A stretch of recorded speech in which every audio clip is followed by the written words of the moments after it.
क्योंकि तेजस्वी यादव के हाथ में एक बड़ा हथियार धरा दिया है नीतीश कुमार ने। भाजपा ने पलटकर भाजपा को बाहर तो कर दिया, तेजस्वी यादव को अंदर कर लिया, लेकिन अब अंदर कुर्सी दे नहीं रहे हैं। अंदर घुसा लिया आप, फिर भी अब कुर्सी दे ही नहीं रहे हैं, तो फायदा क्या है? खड़ा खड़ा फिल्म देखा कोई, मरता क्या ना करता। अब तो सब बंदर बाट कर रहे हैं लोग इनके माने राजनीतिक उत्तराधिकारी बनने के लिए। पीछे तेजस्वी यादव के चेहरे पर साफ लग रहा है कि अब की भी आपके बात का हमको भरोसा नहीं। अच्छा नीतीश जी आपको वापस तो नहीं ले रही है भाजपा, आप क्या कीजिएगा? बिहार में मुख्यमंत्री नीतीश कुमार ने जब नई सरकार का गठन किया तेजस्वी के साथ, तो चर्चा ये थी कि सीएम नीतीश 2 से 3 महीने में सत्ता का हस्तांतरण तेजस्वी को कर देंगे। लेकिन उसके बाद से चर्चा लगातार तेज है। राजद के कई नेताओं ने जिक्र किया है, आखिर तेजस्वी का प्लान क्या है, तेजस्वी क्या चाहते हैं। तेजस्वी ये चाहते हैं कि वो मुख्यमंत्री बने, या सिर्फ तेजस्वी यादव नीतीश कुमार के साथ रहकर 25 तक का इंतजार करेंगे। कई सवाल राष्ट्रीय जनता दल से उनके ही नेता पूछते रहते हैं। तेजस्वी यादव ने मंत्रिमंडल विस्तार पर मुंह फेर लिया, तेजस्वी यादव ने सीएम की कुर्सी पर नेताओं को चुप करा दिया। आखिर तेजस्वी सोच क्या रहे हैं, क्या करने वाले हैं? तेजस्वी यादव अक्सर चर्चा करते हैं, आखिर तेजस्वी क्या करने वाले हैं? ये तेजस्वी कुछ नहीं करने वाले हैं, तेजस्वी जो कर रहे हैं वही करेंगे। लेकिन मज़ा यहाँ ये आया है कि भाजपा ने नीतीश कुमार को पॉइंट ब्लैंक नो जो बोल दिया है, इसकी वजह से संभावनाएं असीमित हो गई हैं।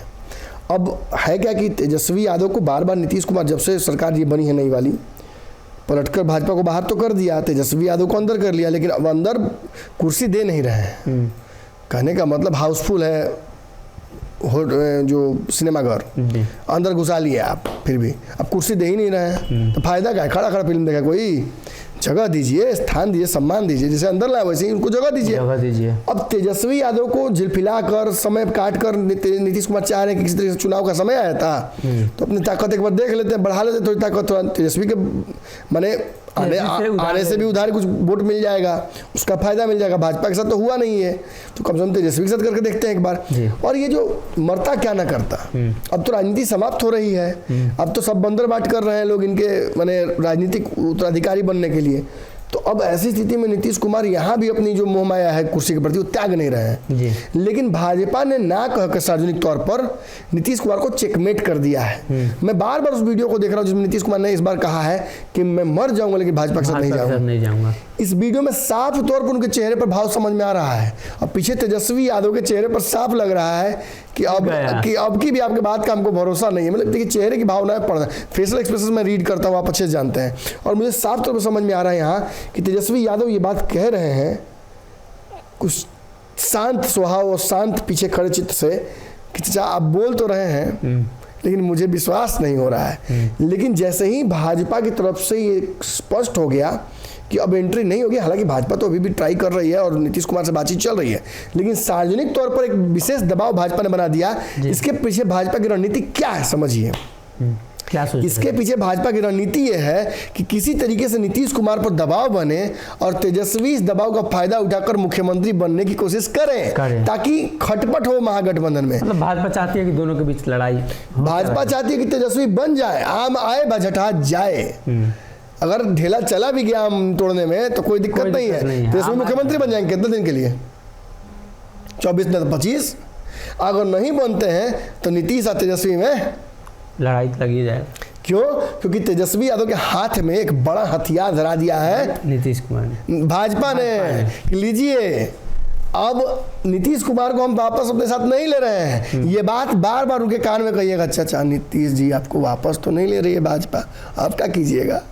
नीतीश जी के पास और कोई रास्ता भी नहीं है। और इस वजह से नीतीश कुमार पूरी तरीके से फंस गए हैं और इस फंसे हुए नीतीश कुमार को निश्चित तौर पर चेकमेट कहा जाएगा और इसका फायदा सीधे तौर पर तेजस्वी यादव को होता दिख रहा है। भाजपा निश्चित तौर पर नो प्रॉफिट नो लॉस पे काम करना चाहती है। वो चाहती है तेजस्वी मुख्यमंत्री बनना है, बन जाए, उत्तर प्रदेश वाला समीकरण बिहार में लागू कर लेंगे। कुछ दिन के लिए बने तो थे, आमने सामने होगा, कुछ दिन के लिए वहां भी तो बने थे अखिलेश यादव मुख्यमंत्री। भाजपा तो 10 साल से भाजपा है, सीधी लड़ाई में भाजपा से पारे नहीं पा रहे हैं अखिलेश यादव, क्योंकि अखिलेश यादव कहेंगे कि नहीं हम जातीय समीकरण पे काम करेंगे, हम इस पे काम करेंगे, भाजपा पूरा हिंदू पोलराइज करके चल जा रही है। आपको घाटा हो रहा है। और अब देखा देखी भाजपा के, आप शिव मंदिर जाइए, आप राम भक्त बनिए, आप कुछ भी कहिए, आपने अपने आप को एक्सपोज कर दिया है। और हिंदुत्व के कोर एजेंडे में जो जातियां हिंदुत्व से जुड़ी हुई हैं, या जिन जातियों के अंदर के लोग जुड़े हुए हिंदुत्व से साफ तौर पे, उनके मन में बैठ जा रहा है कि यार ये नेता तो मेरे खिलाफ बोल रहा है। अब देखिए बिहार में एक नया चर्चा शुरू हो गया, पूरे देश में शुरू हो गया, शूद्र वाला। निश्चित तौर पर हमारे जो भी काव्य हैं जो हमारे, या जो हमारे ग्रंथ हैं, उनमें शूद्र शब्द का प्रयोग किया गया है। समय के साथ इसे परिवर्तित करना चाहिए, क्योंकि शूद्र की व्याख्या जो शुरुआती दौर में बना ली गई वो निचली जातियों से बनाई गई। तो निचली जातियों की व्यवस्था किसने बनाई? निश्चित तौर पर वो भी उस समय किसने किया होगा गलती जी। और अगर वो समय के साथ बदला है, आरक्षण ने उस दरार को पाटने की कोशिश की है, तो हम सब का कर्तव्य बनता है कि हम शूद्र शब्द का प्रयोग न करें, और अगर करें भी तो उसे किसी विशेष जाति से और व्यवस्था से न जोड़ें। बार बार इसको कहा जा रहा है कि शूद्र का जो वर्तमान में, पहले गरीब का मतलब कुछ और होता था, अब गरीब का मतलब कुछ और होता है। अब संपन्न लोग भी गरीब कहलाते हैं जी। अब तो गरीबी का जो मापदंड है वो बदला है। मतलब जो भोजन कर ले रहा है, जिसके माथे पर छत है, उसको भी गरीब कहा जा सकता है, क्योंकि बहुत सारी उसकी इच्छाएं पूरी नहीं हो पा रही हैं, तो उसको शिक्षा नहीं मिल पा रहा है, तब भी गरीब कहलाएगा अगर वो शिक्षा अफोर्ड नहीं कर पा रहा है। तो पहले मापदंड अलग थे कि भोजन नहीं मिल रहा तो गरीब हो गया, छत नहीं है, मकान नहीं तो गरीब हो गया। वैसे ही बहुत कुछ बदला है। और ये मैं केवल एक शब्द को मैंने जस्टिफाई करने के लिए नहीं कह रहा हूँ। निश्चित तौर पर मेरे साथ, आप जानते हैं हम जिस जगह बैठते हैं सभी जाति के लोग काम करते हैं जी। क्या हम सभी किसी को अलग मानते हैं? क्या हमने कभी किसी को कहा शूद्र, या किसी ने कहा कि अरे पंडितवा, या किसी ने कहा कुछ आपको जातीय समीकरण को लेकर? नहीं होता है। लेकिन निश्चित तौर पर नेता इससे फायदा उठाने के लिए मंदिर में जाने से पहले अखिलेश यादव कह देते हैं कि हमको भाजपा शूद्र मानती है। क्यों मानती है भाजपा शूद्र? और आप भाजपा के शूद्र क्यों बनने जाते हैं? बराबर में संविधान में आपको कुर्सी मिला हो बैठने के लिए, बैठिए, आंख में आंख डाल के बात कीजिए। ये आकर मीडिया के सामने जबरदस्ती का नंगा नाच क्यों करते हैं आप लोग? जहां बैठना है, संविधान में बाबा साहब अम्बेडकर ने दिलाया है जिसको जगह, वहां लड़िए जाके, वहां हक मांगिए अपना। आरक्षण के दायरे में फंसे रहेंगे, आरक्षण के खेल में फंसे रहेंगे, भाजपा को लड़ने के लिए भाजपा के यही गेम में पड़ जाएंगे। अब ऑस्ट्रेलिया अच्छा क्रिकेट खेलती है तो ऑस्ट्रेलिया से क्रिकेट में पढ़िए, कबड्डी खेलो, आपका गेम कबड्डी है, लड़िए कबड्डी में। तो आप नहीं, आप भाजपा वाला खेल खेलिएगा तो निश्चित तौर पर ये क्रिकेट खेलिएगा, निश्चित तौर पर आप भाजपा के हाथ में खेलते हैं। और कभी कभी तो निश्चित तौर पर लगता है कि ये लोग भाजपा से सुपारी लेकर काम कर रहे हैं, इस तरह से जब करते हैं तो जी। तो कहीं ना कहीं भारतीय जनता पार्टी ने जो बिहार में नीतीश कुमार को चेकमेट किया है, इस बात का जिक्र करके कि नीतीश को अब भाजपा यानी एनडीए गठबंधन में वापस नहीं लाया जाएगा। नीतीश कुमार भी समझ नहीं पा रहे हैं कि अब भाजपा वाला जो रास्ता बंद हुआ है और तेजस्वी का जो दबाव है, उसका परिणाम शायद उनकी राजनीतिक जो कुर्सी है या मुख्यमंत्री की कुर्सी है उस पर पड़ेगा। ऐसे में तेजस्वी यादव के लिए भी एक अच्छा मौका है। अगर ये वीडियो पसंद आई और वह बिहार के राजनीति और बिहारियत से सरोकार रखेनी तो सब्सक्राइब बटन दबा के चैनल के सब्सक्राइब कर ली।